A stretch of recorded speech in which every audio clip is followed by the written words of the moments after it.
అందరికీ నమస్కారం. బాగున్నారా? నేను ఒక సంఘటన గురించి చెప్తాను. ఇటీవల రీసెంట్గానే మా ఫ్యామిలీలోనే జరిగింది.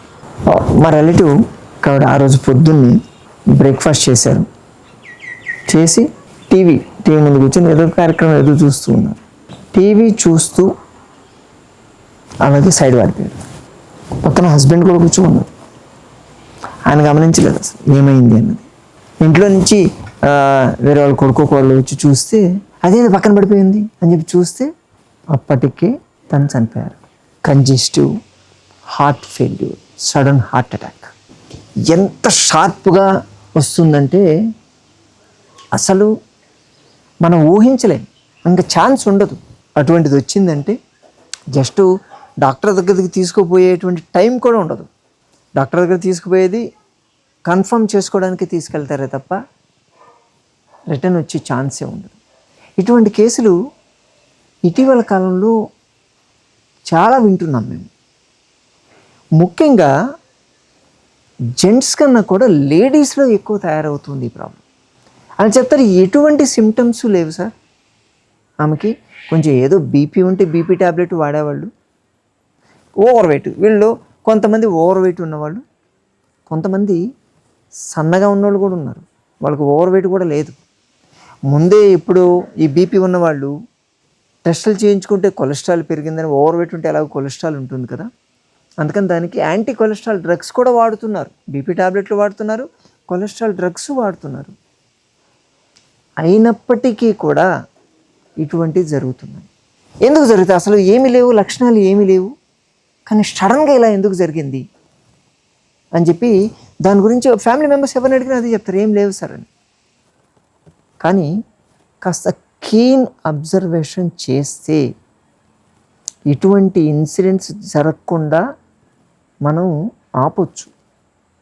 ఎందుకంటే హార్ట్ అటాకు, ఇటువంటి హార్ట్ ఫెయిల్యూర్ రావడం అనేది జెంట్స్లో జరుగుతుంది, లేడీస్లో జరుగుతుంది. కానీ జెంట్స్లో జరిగేది కాస్త క్లాసికల్ సిమ్టమ్స్ ఉంటాయి. అంటే అసలు ఏమీ రాకుండా సడన్గా జరగదు. ఆ ముందు మన హార్ట్ ఇచ్చేటువంటి, బాడీ ఇచ్చేటువంటి లక్షణాలని మనం అన్వయించుకోలేకపోవడం వల్ల ఇలా వస్తుంది. జెంట్స్లో క్లాసికల్ సిమ్టమ్స్, ట్రెడిషనల్ సిమ్టమ్స్ ఉంటాయి, లేడీస్లో క్లాసికల్ సిమ్టమ్స్ ఉండవు. అంటే ఈ ఛాతీ బరువుగా ఉండడము, ఛాతీలో పట్టేసినట్టు ఉండడము, అలాగే ఎడమ చెయ్యి లాగడము, ఇది యాక్చువల్గా క్లాసికల్ సిమ్టమ్ కింద చెప్తారు. ఇటువంటిది జెంట్స్కి వస్తాయి, లేడీస్లో రావాలని రూల్ లేదు. జెంట్స్కి ఇటువంటిది వచ్చేది మీకు ఏదైనా పని చేయడం మొదలు పెడితే ఇది స్టార్ట్ అవుతుంది. ఈ ఎడమ చేయి లాగడం ఒకటి, ప్లస్ ఛాతీలో నొప్పి ఉండడం, గుండెలో బరువు ఉండడం. ముఖ్యంగా అంటే ఆ బరువు కూడా ఇక్కడ కాదు, మిడిల్లో కాదు, సైడ్ ఇక్కడ రిబ్ కేస్ దగ్గర ఎడమ చెయ్యి ఎక్కడైతే తాకుతూ ఉంటుందో దానికి దగ్గరలో అపెక్స్ అంటారు దాన్ని. అపెక్స్ దగ్గర నొప్పి పొడిచినట్టు రావడం జరుగుతుంది. అది ఎలా ఉంటుందంటే ఏదైనా పని చేయడానికి పోతే అప్పుడు ఆ సిమ్టమ్స్ వస్తాయి. రెస్ట్ తీసుకుంటే ఏమీ ఉండదు. అందుకే యూజువల్గా జెంట్స్లో నైట్ పడుకునేటప్పుడు ఏదో కనిపిస్తుంది, పడుకోగానే తగ్గుతుంది. నైట్ నిద్రలో లేస్తారు చూసారా, బాత్రూమ్కి వెళ్ళడానికో దేనికో లేచి, నీళ్ళు తాగడానికో దేనికో లేచినప్పుడు కొంచెం ఏదైనా మెట్లు లాంటి ఏదైనా ఒక 2-3 మెట్లు దిగి రావాల్సిన అటువంటప్పుడు మళ్ళీ ట్రిగ్గర్ అయిపోతుంది.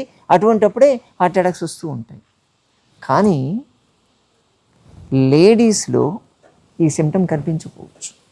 లేడీస్లో కనిపించే సిమ్టమ్ ఏంటంటే జా పెయిన్ అంటారు. ఇక్కడ ఉన్నటువంటి ఈ దవడ నొప్పి ఇది ఎక్కువ వస్తుంది. అలాగే తిమ్మిరి కూడా ఎక్కుతూ ఉంటుంది, నాలిక తిమ్మిరి కూడా తెలుస్తుంది. వాళ్ళకి ఛాతీ బరువు ఉండడం, ఛాతీ నొప్పి రావడం జరగదు. దానికన్నా బదులుగా బ్యాక్ పెయిన్ వస్తుంది. ఎక్కడైతే మనకు హార్ట్ ఉంటుందో దానికి బ్యాక్ సైడ్ నొప్పి తెలుస్తుంది. అలాగే ఇంకొకటి బాగా వాళ్ళకు వచ్చేది ఏంటంటే కొంచెం అలిసిపోయినట్టు ఉండడం, మగతగా అనిపించడం జరుగుతుంది. ఈ సిమ్టమ్స్ ఒకసారి ఇలా వచ్చి ఇమ్మీడియట్గా జరగదు. మనకు ఈ కంజెస్టివ్ హార్ట్ ఫెయిల్యూర్ జరిగేదానికన్నా 2-3 రోజుల ముందు నుంచి బాడీ సిగ్నల్స్ ఇస్తుంది. వీటిని యూజువల్గా జెంట్స్ అంటే సరే ఓకే తెలిసే కూడా మన క్లాసికల్ మనం చదివాము అలాంటి వాళ్ళు చాలామంది చెప్పుంటారు కాబట్టి ఓకే నాకు ఇది వచ్చిందేమో అనుకుంటారు. కానీ ఈ జాబ్ ఏం రావడం ఇదేంటో చాలా వరకు ఇగ్నోర్ చేస్తారు. ఇది కాదు, ఇది హార్ట్కి సంబంధించింది కాదులే, మెడకు సంబంధించిందేమో, లేకపోతే అసిడిటీ వల్ల వచ్చిందేమో, లేకపోతే నేను ఎక్కువ పని చేయడం వల్ల అలసిపోయాను, లేకపోతే సరిగ్గా నిద్రలేనందువల్ల ఇది వస్తుందేమో అని డైరెక్షన్ వేరే వెళ్ళిపోతుంది. దానివల్ల ఈ సడన్గా జరిగేటువంటి హార్ట్ ఫెయిల్యూర్స్ లేడీస్లో జరుగుతాయి. ఈ లక్షణాలు కనిపిస్తే ఖచ్చితంగా మీరు హార్ట్ ప్రాబ్లం ఏమో అని అనుమానించక తప్పదు. నేను ట్యాబ్లెట్లు వాడుతున్నాను, కొలెస్ట్రాల్ ట్యాబ్లెట్లు వాడుతున్నాను, బ్లడ్ థిన్నర్లు తీసుకుంటున్నాను, బీపీ ట్యాబ్లెట్లు వాడుతున్నాను, నేను ఓవర్ వెయిట్ లేను అని చెప్పి మీరేం ధైర్యంగా ఉండాల్సిన ఛాన్స్ లేదు. రావచ్చు. సరేనా మిత్రులారా, జాగ్రత్త పడతారు. అందుకే ఈ వీడియో చేస్తున్నాను.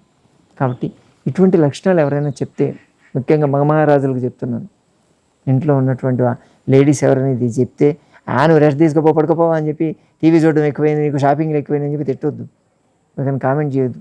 ఈ ప్రాబ్లం కావచ్చు. సరేనా, జాగ్రత్త పడతారు కదా. మరోసారి మరో వీడియోతో మళ్ళీ కలుసుకుందాం. నమస్తే.